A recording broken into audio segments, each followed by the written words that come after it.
Blog Talk Radio. Hello and welcome to The Zach Buckler Show. Today's guest is video creator Ed Surname. He is responsible for the crazy video show Laugh or Cry TV. Now, what is Laugh or Cry TV? Well, according to his YouTube page, it's a web series. Every Thursday on YouTube and Laugh or Cry TV, which follows the exploits of Ed Surname, who was stopped by his own parents to have something legitimately wrong with him. As he gets arrested, suspended, fired, hospitalized, and nearly killed, it's all filmed for Laugh or Cry TV. He is essentially going to therapy in front of the world. In other words, it's not a copy of any other show, ever. It includes madness such as a 30-foot bridge jump and visiting a depressed gun maniac at 3 a.m. dressed as a Mexican. Everything you love about stunts, bizarre skits, spoof interviews, troublemaking, and sheer madness, but with no scripted reaction. Here's a quote from Ed. When my dad found out I was stapling jelly to the walls, he did not ask why on earth for or what I was thinking. He simply asked, which wall? Ed, welcome to the show. Hello, good to be here. How's it going?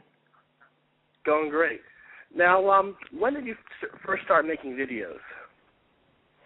Well, I actually first started making videos when I first got my video camera when I was 17, right? Now, I'd always wanted to make videos, but I was banned from having a video camera by my parents.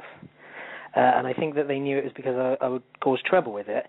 But it's a real shame I didn't get a camera until I was 17, because there was loads of mad stuff that happens with our family, and there's loads of things, you know, that I didn't film when I was a kid. But I've made up for it now, that's for sure, because I got a camera, and I'm now in the possession of 400 hours of crazy stuff, and it's been written about it was written about in the national newspaper that we have over here just the other week. And it's been on American TV. There's a segment every week on New York, and it's going very well. I'm having a great time. And I started when I was 17, so it seems like it's been a long journey to get to this point, but it has been very fun as well. Awesome. So you're 24 now, is that correct? Well, I'm actually 26. 26, my bad. 26 going on 5, as my mum would say. Awesome. Yeah. Albeit a 5-year-old that can edit videos quite creatively. Very good. What inspires you to make these videos? Why make them? Why make these crazy videos? It's always kind of fascinated me how people, because I'm kind of messing around in the videos, and there's a lot of stuff that's all crazy, and it's actually quite irritating to people if I'm, say, causing a scene on the street, right? However, it's always fascinated me how people can be professional about being unprofessional. It's like I kind of put a lot of work into, I sort of stay up every night editing and things like that, and I try to do it in a quite a constructive way, and it's just weird to me how there's different people on the planet that like different things. Like, for instance, I caused a scene in a shop that hated the scene I was causing, and then a few years later they were stocking the magazine that wrote about it, and the shop owners were completely oblivious to that. It's just really weird. So that when there's weird circumstances like that, that inspires me to do it. And also, I think people's reactions are the funniest. It's like I enjoy sitcoms and I enjoy comedy shows and things like that, but I personally think that you can't script the best comedy. The best comedy is when somebody is reacting honestly in the moment. To say if they're like really confused or something, like we did this bit where I slept in a bed shop, and the confusion of the people is you couldn't write it, you couldn't make it up, as they say. And there's been loads of things where I've made up the concepts of what to go out and do, but the reactions are just something else. Like I got punched in the face by a gun maniac. Wow. Now, are there any stunts or performances you regret doing, or are you happy about everything you've done? Well, I've done a lot of stunts where, I've jumped off a 30-foot bridge, and I smashed a beer bottle over my head, and I've also staple gunned my head, and it's all been taped for the show. It's either on there already on demand on laughorecrytv.com, or it's coming up. And if it's gone down on video, even if it was painful at the time, I don't really regret it, because I sort of have it forever and I get use out of it, and It's fun to do, I suppose. But it's like I regret certain things where my family's feelings have been hurt, I suppose, because way back when things like that used to happen. But then again, they laugh about them now, so I can't think of anything off the top of my head that I regret now. I like to think it's because I'm sort of careful when I do it in the first place. I pick my moments. Yeah. What is your favorite video you have made? Well, there's a few. I sort of have a favorite from each different category, because there's a lot of different categories on the show. Like there's stunts, and then there's family-based things, and there's trouble on the street, which is quite harmless, and then there's kind of serious stuff, illegal things. But I think my favorite of all time, which doesn't seem to be everyone else's favorite actually, but it's my favorite, is when me and my friend Adam Moffat, we went to our neighbour's house at 3 a.m. We dressed up as Mexicans, and he was waiting for someone else to come around and beat him up that night, just by coincidence. It was just by chance. And it's actually in show 40. It's in Laugh or Cry TV 40. And so he was waiting, armed with weapons, and because we were dressed as Mexicans, he didn't recognise that it was me from down the road. And so he just came out of his door and started attacking us. That's when I was punched in the face. And if I were to do, there's other instances from the show that I really like, where, say, like if there's an interaction with public and things like that. Like, say, for instance, I did Tourette's in a library. I went in there and was sort of swearing, saying the F word and the C word and stuff. And the reactions were funny, but I could essentially go and do that again tomorrow. Whereas, when we visited the gun maniac, that could never be repeated because the circumstances were so just of the moment. So it can't be beaten. There's loads of things I've done in the past that I could do again. They're sort of repeatable. They're still crazy, but that is the one that stands out as far as being my favourite, because it just couldn't be replicated at all. There's no way that the circumstances would come together like that again. Right. Now, do you make videos full-time? I do actually, yeah. I've actually just started. I signed back at the end of last year a contract with a mobile phone company, and they said early 2011, so I think it's coming very soon. They're going to be licensing out my videos for pay per download, and I'm very excited about that because there's loads of stuff I've done that gets banned from the internet, believe it or not. And I sort of try to keep in. I mean, I post to YouTube and some other websites, and I try to be crazy within their demands, but it's kind of it limits you, right? But with this mobile phone company, I have no limits. Now, I might put that claim to the test, because I sent them some stuff that's outrageous. But that is, at the moment, funding itself.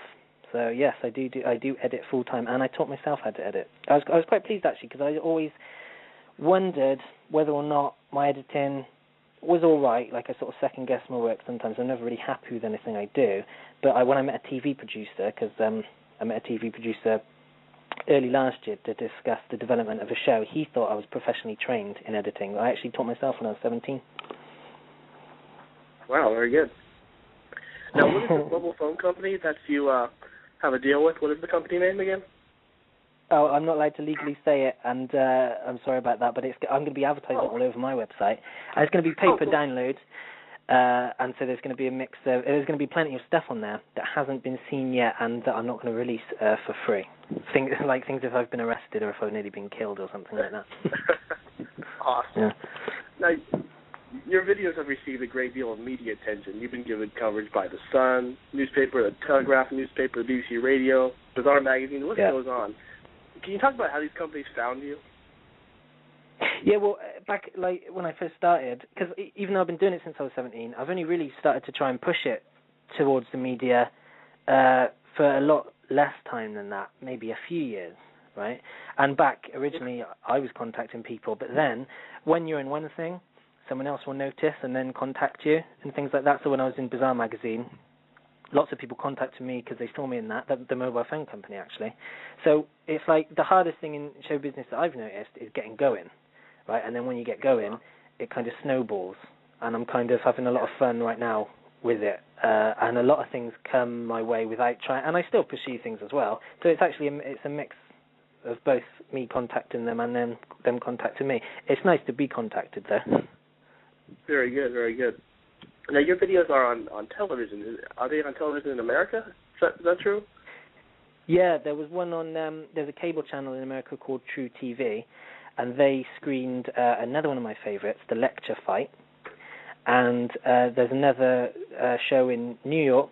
It's on cable TV in New York, 1:30 a.m. in Manhattan, 11 p.m. Capital Region.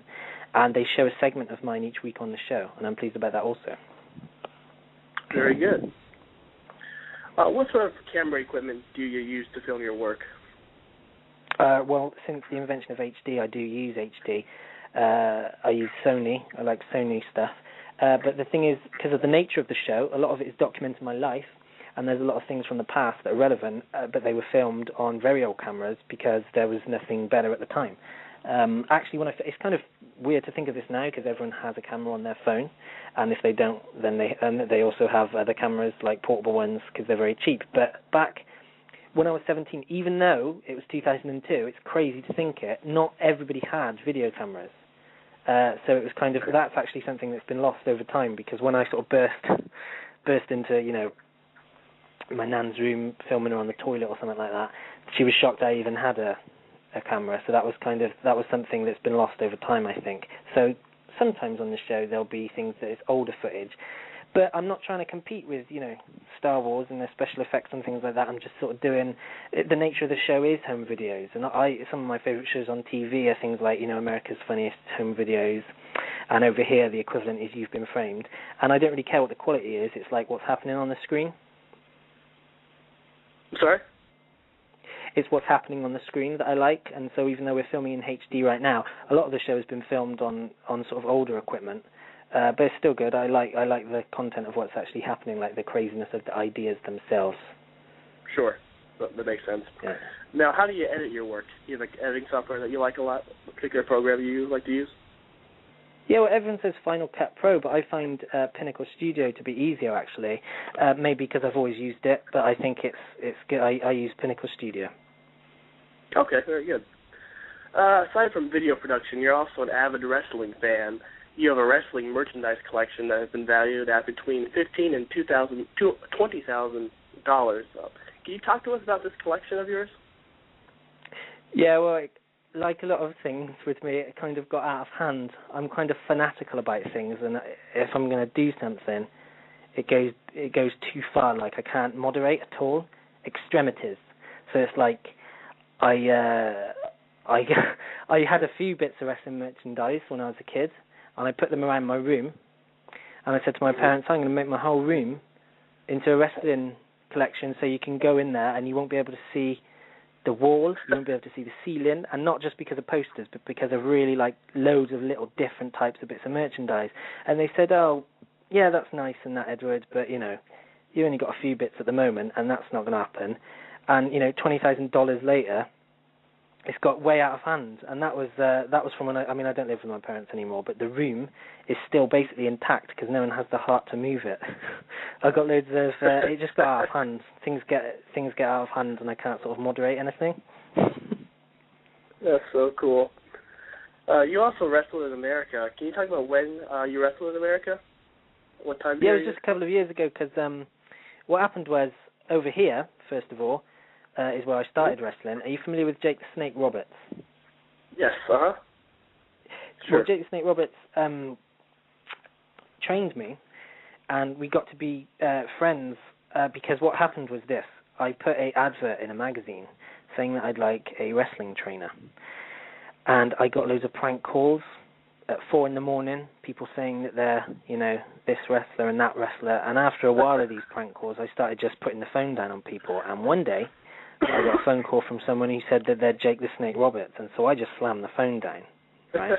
Right. Although I did think that he was doing a good impression of him, right? And he was actually quite persistent as well.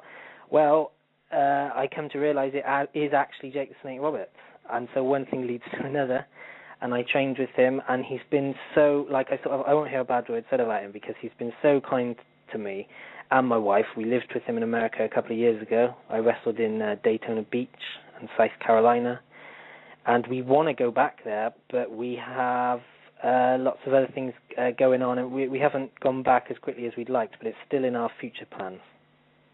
Very good. When you returned to UK from wrestling, you were homeless for a while. Can you please talk about the experience? Yeah, it was bloody awful. What happened was the experience to go to America was too good to turn down, but it meant that we didn't have enough money to keep our apartment on.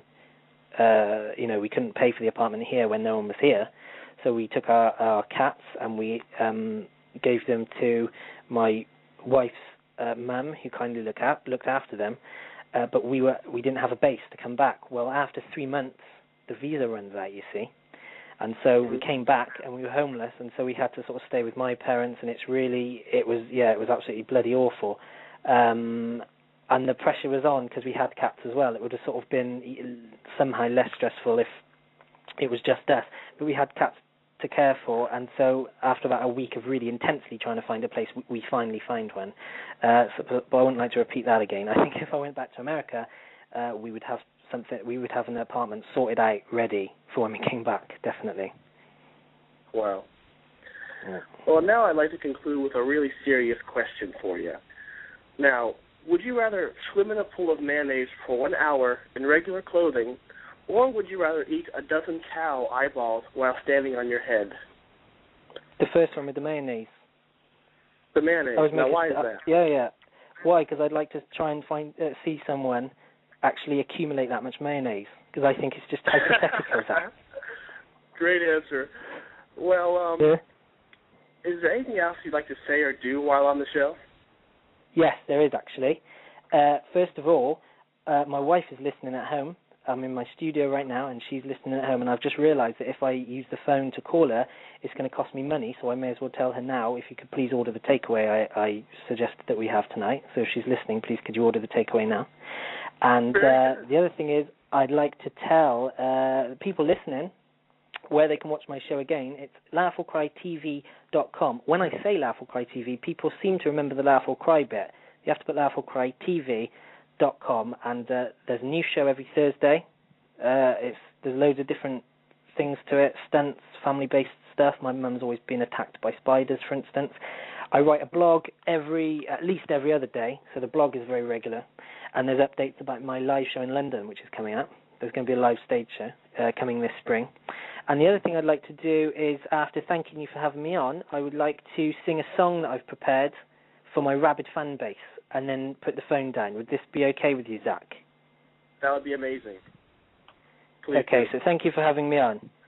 You're welcome.